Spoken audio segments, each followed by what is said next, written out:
AITA for not wanting to put my future on hold to watch my sister's kids. I'm an 18-year-old female with an older sister, Sarah, 29, who has two children, ages 8 and 4. Most of my childhood was spent taking care of her kids while she went out partying. Now that I'm starting a practical nursing course to boost my university resume, Sarah is asking me to put my future on pause and watch her kids so she can enjoy herself before I leave for university. Our mom warned me when I was young not to babysit for Sarah's kids because of her attitude. She also said this might be Sarah being jealous because she used to study nursing but dropped out due to bad company and not passing her final exam.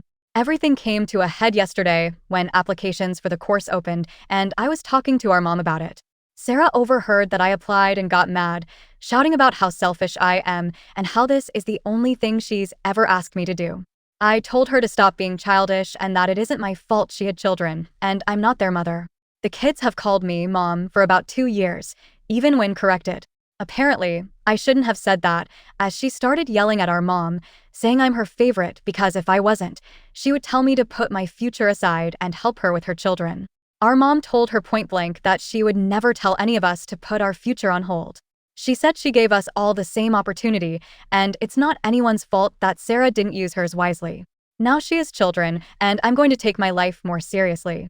She needs to take responsibility for her children because no one told her to have them, and she can't look after them.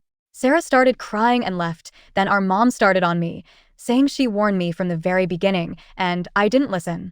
She said I need to stop being a pushover because I lost all my childhood when I was supposed to be outside playing with friends, going out, and just being a kid. I was babysitting like I gave birth. Our mom said it's my fault Sarah became so entitled because when she made plans for me to go out, I would cancel to watch the children. She's not wrong. I would always feel sorry for Sarah because she knew how to manipulate me, just because I don't like to see people suffer or be sad.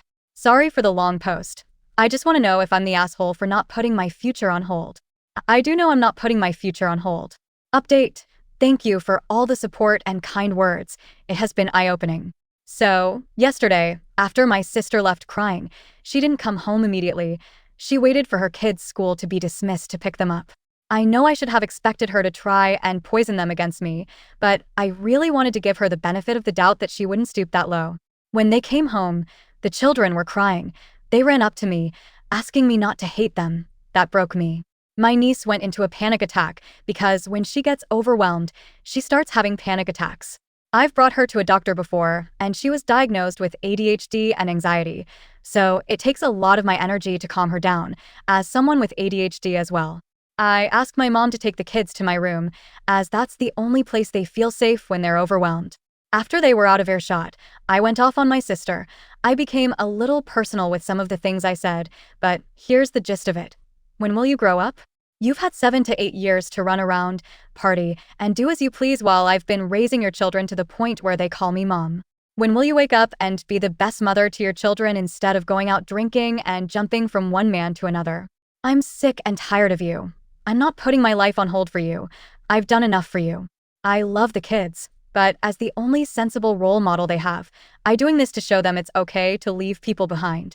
So, get your shit together and be the best mother you can to those kids, because they're amazing. Do you think dealing with 2 children who have ADHD and are on the spectrum is easy? It's not, but I did do it without any help from anyone, not even mom, because she was always working, and I can't really blame her because my dad passed, and she was the only one there to work and provide for my younger brother and me. So, yeah, I basically raised 3 kids from age 11 till now, and that's going to change. I left her in the living room and called Tony and James, my nibbling's father. I explained the situation, and I told them it's time for them to be a part of their children's lives, like they can't just send child support because children need their parents for proper development. Our 34-year-old older brother, Josh, called mom and told her to have me pack my bags and move in with him until my program started. I'm going to write letters for my nibblings so their mom doesn't cause any more damage. I've made a list of things they like, how to get them to take their medicine, and how to calm them down. I even have a scrapbook of all our moments for each of them. I did later explain to them that I'll always love them. I'm worried. Even though I taught my niece how to take care of herself and her brother, I don't want a repeat of my upbringing. They deserve way more than that. My mom also apologized for neglecting me and not being a good mom. I've forgiven her. Later, after I helped my nibblings with their homework, bathed them, and put them to bed, and started my homework, my sister came into my room, asking if we could talk. I said yes. She apologized. Yes, she did. She said she was jealous that I didn't make any wrong decisions, and she's going to send the kids to their father while she gets into rehab and therapy because her behavior isn't normal, and she's going to try to be the best mother she can. She thanked me for everything I did for her and the kids. I was crying at this point. I guess she just realized how hurt the kids are when she told them I hated them and that I was leaving. I told her she's forgiven, but not fully. She has to show me she will change. She hugged me and left. I guess this is a start. Even though it's small, it's still a change. Let's see how long it will last. I'm trying to get into therapy, but I'm on a waiting list. The earliest appointment available is in 9 months, which is a start, I suppose. Once again, thank you for all the support.